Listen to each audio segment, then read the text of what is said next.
Bison கால modern அப்படின்னு சொல்லக்கூடிய ஒரு படம். அதனுடைய உண்மை கதை தான் என்ன? தேடி பார்க்கும்போது விறுவிறுப்பான ஆனால் உண்மையிலே எல்லோரும் தெரிந்து கொள்ள வேண்டிய ஒரு வரலாறு அதுக்கு பின்னாடி இருந்துச்சு. குறிப்பாக இந்த மாடன் அப்படிங்கிறது தென் தமிழகத்தை சார்ந்த எனக்கு ரொம்ப பரிச்சயமான ஒரு சொல். சுடலை மாடனாக இருக்கட்டும், மாடசாமியாக இருக்கட்டும். ஆனால் மாடன்கள் இவ்வளவுதானா அப்படின்னு சொல்லி நீங்கள் கேட்குற அளவுக்கு ஏகப்பட்ட மாடன்களுடைய லிஸ்ட் அப்படிங்கிறது இருக்குது.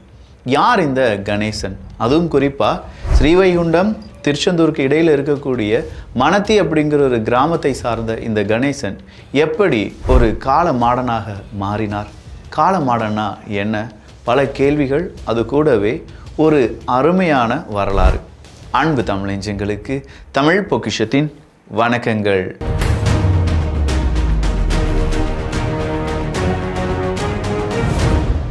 மாடன் அப்படின்னு சொல்லும்போது நம்முடைய கிராமத்தை பாதுகாக்கக்கூடிய ஒரு காவல் தெய்வம்.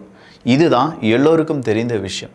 அப்படிப்பட்ட மாடன் ஏகப்பட்ட மாடன்களாக மாறினார்கள். சீவலப்பேரி மாடன், சீவலப்பேரியான் மாடன், சுடலை ஈஸ்வரன், மாயாண்டீஸ்வரன், சிவசுடலை மாடன், மயான மாசான சுடலை மாடன், வேம்படி சுடலை மாடன், ஊசிக்காட்டு உய்காட்டு சுடலை மாடன், ஒத்தப்பனை சுடலை மாடன், செம்பால் சுடலை மாடன், எலந்தையடி சுடலை மாடன். இதெல்லாம் ஸ்தலப்பெயர்களில் அறியப்படக்கூடிய மாடன்கள். அந்தந்த ஊரில் இருக்கக்கூடிய மாடன்கள், அந்த கிராமத்தை பாதுகாத்தவர்கள், அந்த கிராமத்துக்கு ரொம்ப முக்கியமான நபர்கள் அப்படின்னு சொல்லக்கூடிய மாடன்கள், காவல் தெய்வங்கள் அப்படின்னு வச்சுக்கோங்களேன். இதையும் தாண்டி சந்திராதிரி முண்டன், தளவாய் மாடன், பால வேசக்காரன், நல்ல மாடன், அக்கினி மாடன், செங்கிடக்காரன், கருங்கிடக்காரன், ஒற்றை கொடைக்காரன், இருளப்பன், சந்தன மாடன், பட்டாணி மாடன், வண்ணார மாடன், புலமாடன், கழுமாடன், சாமத்துக்கரை பாண்டியன், தேரடி மாடன், சங்கிலி மாடன், பன்றி மாடன், குதிரை மாடன், கரடி மாடன், ஒற்றை பைந்தக்காரன், உண்டி மாடன், சப்பானி மாடன், பொன் மாடன், ஆலடி மாடன், கரையடி மாடன், இடக்கை மாடன், பூக்குழி மாடன், ஆகாச மாடன், உதிர மாடன், இசைக்கி மாடன், காளை மாடன், சந்தையடி மாடன், தூசி மாடன் இப்படின்னு சொல்லக்கூடிய ஏகப்பட்ட மாடன்கள் இருக்குது. சாம மாடன் அப்படின்னு சொல்லக்கூடிய இரவு நேரத்தில் மட்டுமே வரக்கூடிய இந்த சாம மாடன்கள் அப்படின்னு சொல்லக்கூடிய மாடன்களும் இருக்கிறார்கள்.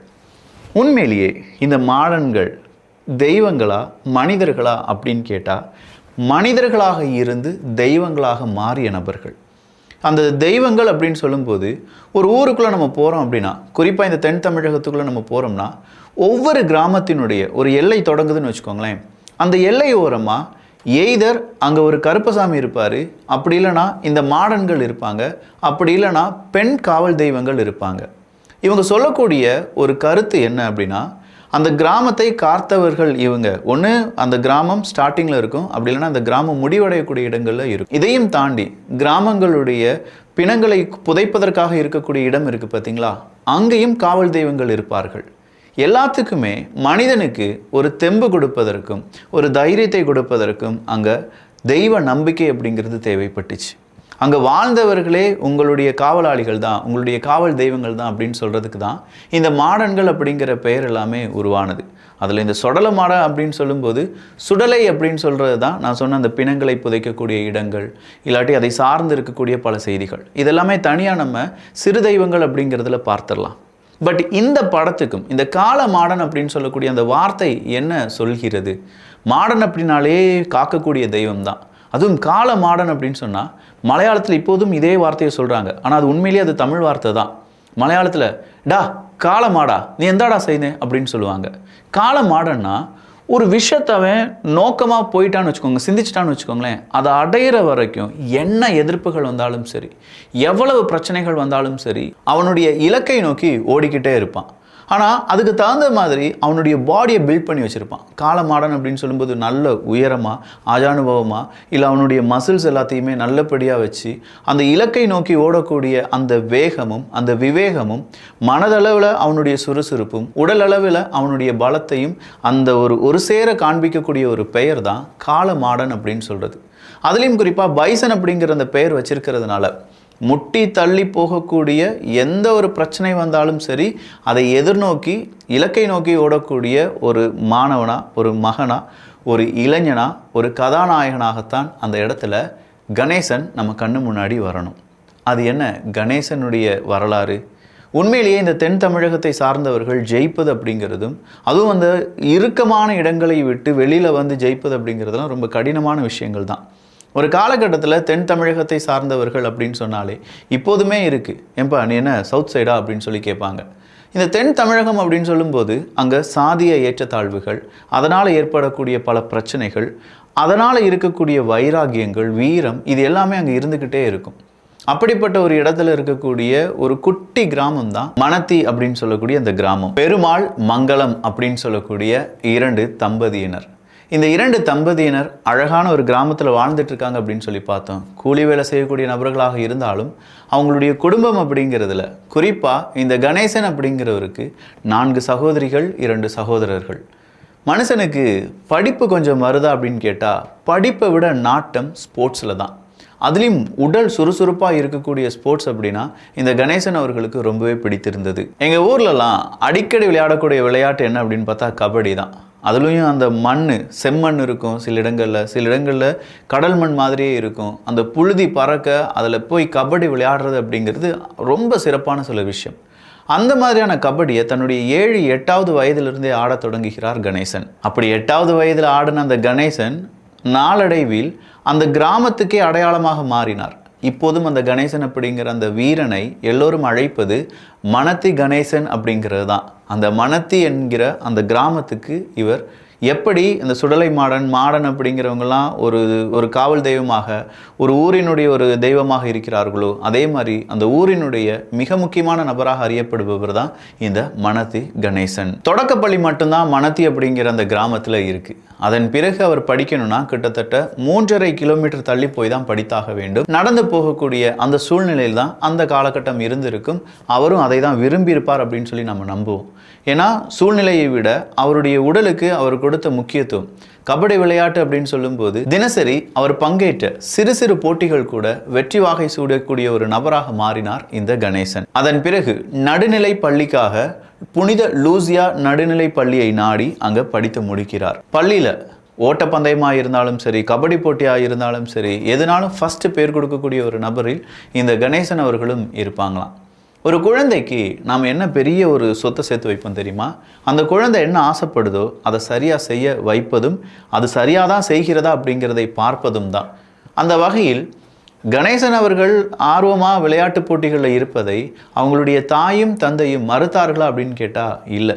கணேசன் அவர்கள் கூட சில விகடனெல்லாம் எடுத்து வாசித்த போது அவருடைய வரலாற்றில் அவர் சொல்லக்கூடிய வார்த்தைகளில், எங்கள் அப்பா அம்மா துணை இல்லாமல் இதை நான் செஞ்சிருக்கவே முடியாது, அவங்க மறுத்திருந்தாங்கன்னா என்னுடைய கனவு கனவாகவே போயிருக்கும் அப்படின்னு சொல்கிறார். அதை விட ஒரு ஆசிரியர் இவருடைய வாழ்க்கையில் மிகப்பெரிய உந்து சக்தியாக இருந்திருக்கிறார். அடுத்ததாக அவர் படிக்கணும். அவர் படித்த இடம் எது அப்படின்னு பார்த்தீங்கன்னா 4 மாவடி அப்படிங்கிற ஒரு இடம் இருக்குது. அதில் காமராஜர் பள்ளியில் படிக்கிறார். அதில் 9வது வகுப்பில் தேர்ச்சி பெறவில்லை. ஸோ அந்த இடத்துல அவருக்கு ஒரு சர்க்கிள் வந்தாலும் அடுத்ததாக ஒரு ட்விஸ்ட் இருக்குது.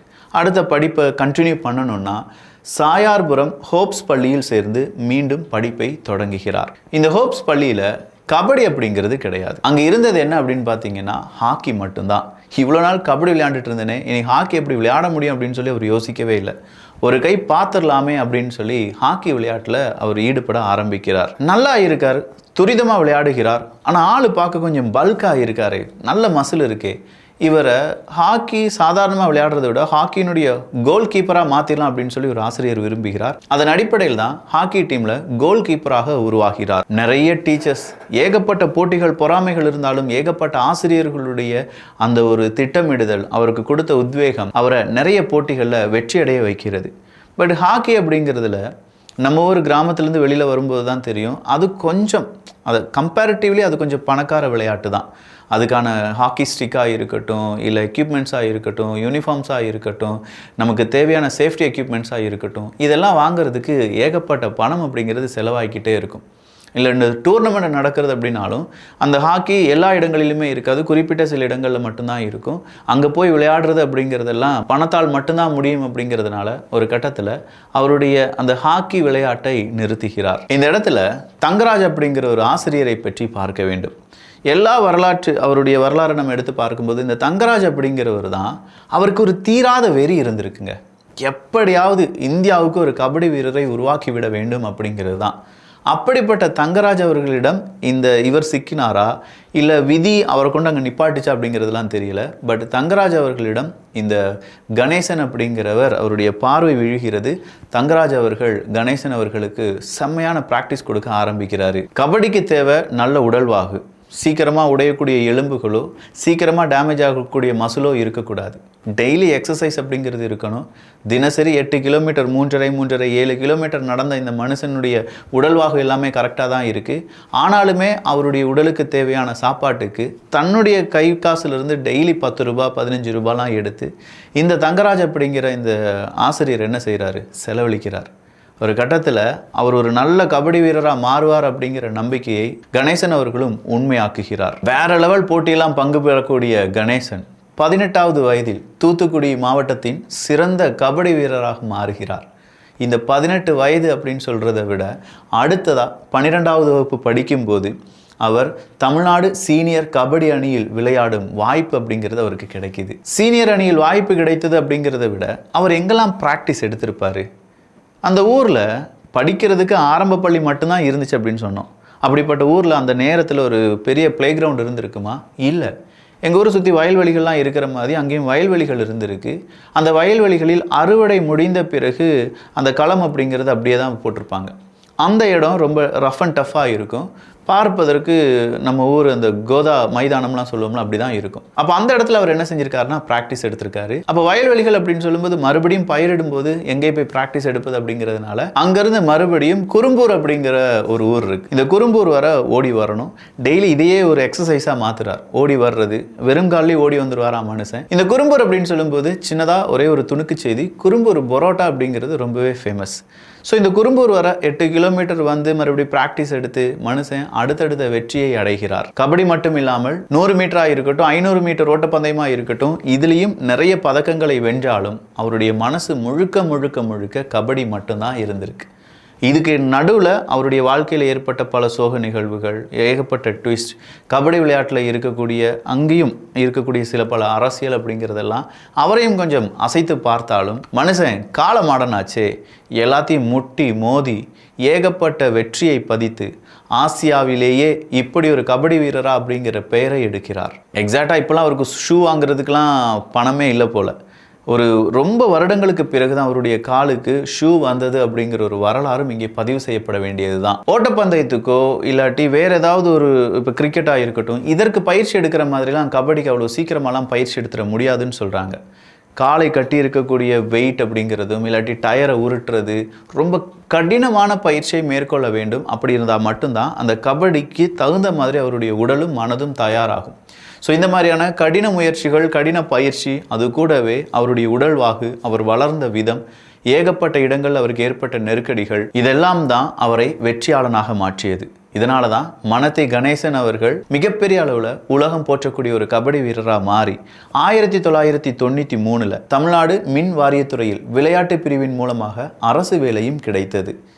கிட்டத்தட்ட அதன் பிறகு கூட 10 வருடங்கள் கபடி விளையாடினார் என்பது குறிப்பிடத்தக்கது.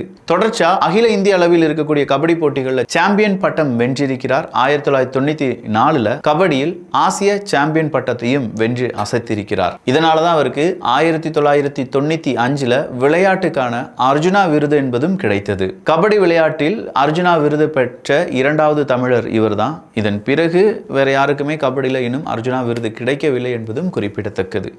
இப்படிப்பட்ட ஒரு நபருடைய ஒரு பெரிய வரலாறு தான் பைசன் படமாக இருக்கும் அப்படின்னு சொல்கிறாங்க. பட் படம் எப்படி இருக்கும் அப்படிங்கிறது தெரியல. கண்டிப்பாக அதில் நிறைய கற்பனைகள் கொண்டு வரப்பட்டிருக்கலாம். நான் சொன்னது கூட குறிப்பிட்ட சில ஊடகங்கள், விகடன், இந்த மாதிரியான ஊடகங்களில் வந்த செய்திகள் தான். இதையும் தாண்டி அவருக்கு எவ்வளவு கடினமான நிகழ்வுகள் இருந்திருக்கும். அவர் அதை தாண்டி ஒரு வெற்றியாளனாக மாறியிருக்கிறார். உண்மையிலேயே நம்ம மனசுக்குள்ளேயும் நாமும் ஒரு காலமாடன் தான். என்ன இலக்கு நமக்கு தெரியுது, ஓடுறதுக்கான அந்த ஃபோர்ஸ் வரும்போது பல தடைகள் வந்து நிற்கின்றன. ஆனால் காலமாடன் அப்படின்னு சொல்லிட்டேன்ல, தடைகள் இருந்தாலும் தவிடு பொடியாக்கி அந்த இலக்கை நோக்கி முட்டி மோதி மனதி கணேசன் அவர்கள் மாதிரி வெற்றி பெற வாழ்த்துக்கள். நல்லதை பகிர்ந்து நல்ல சமுதாயத்தை உருவாக்குவோம். நன்றி, வணக்கம்.